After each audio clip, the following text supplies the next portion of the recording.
Hey everyone, welcome back to our style series. I'm Emily. And I'm Kirstin, and in this episode we're going to discover the power of contrast in design. Before we can really explore the how of contrast, we need to understand the what and why. I think contrast, when you make it the star of the show, is really about visual excitement. It creates focal points in the space. It can add drama. And it also kind of creates balance when you have two main colors, like this room is darker tones and lighter tones. Your eye is really attracted to the area. It provides the science behind it is it provides a vibration between the highlights and lowlights that really draws your eye there naturally, and you can strategically balance it out by applying that in several spaces. So I would say the three key points of contrast is opposing elements, drama, and creating focal points. For sure. I think with opposing elements is understanding how the two go together. So my favorite and probably the easiest to understand would be color. So if you're using the opposite colors on the color wheel, like orange and blue, or even going super achromatic with black and white, like in this space, it's the differences between those two, and then there's a ton of room to play with when you get into tense tones and shades. And then with creating drama, it can be done through texture.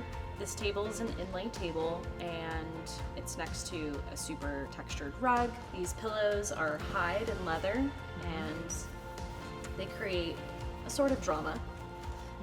I think the other thing to talk about other than texture too is the line quality. So whether it's something that's super straight lines and sleek, you can always juxtapose that with something that's curvy and a little more traditional.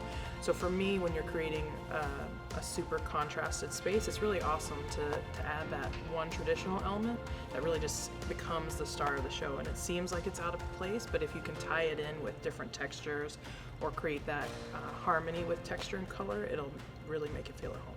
I do really love seeing those modern homes that are really sleek and clean lined, but then they have like that one traditional accent piece somewhere in the home. Yeah, it feels collected, personal. You talked about drama with texture. I find drama, or I like to apply drama using proportion and oversize. So whether it's a large piece of art or going floor to ceiling with your drapes, it's just that eye-catching thing that really accentuates the height in the room. Yeah, it brings your eye up and makes the whole space feel a lot bigger. So opposing elements could be as simple as black and white, smooth and rough, but it could also be in other things like my eyebrows, where this one is super big and this one's a little more sleek and defined. It makes it interesting. Right? It makes it a unique face to look at. It does. So creating a focal point in the space is all about creating a visually stimulating point that your eyes immediately are drawn to as soon as you walk into the room. Yeah, it's applying the strategy that you get with contrast to that key point, that star of the show.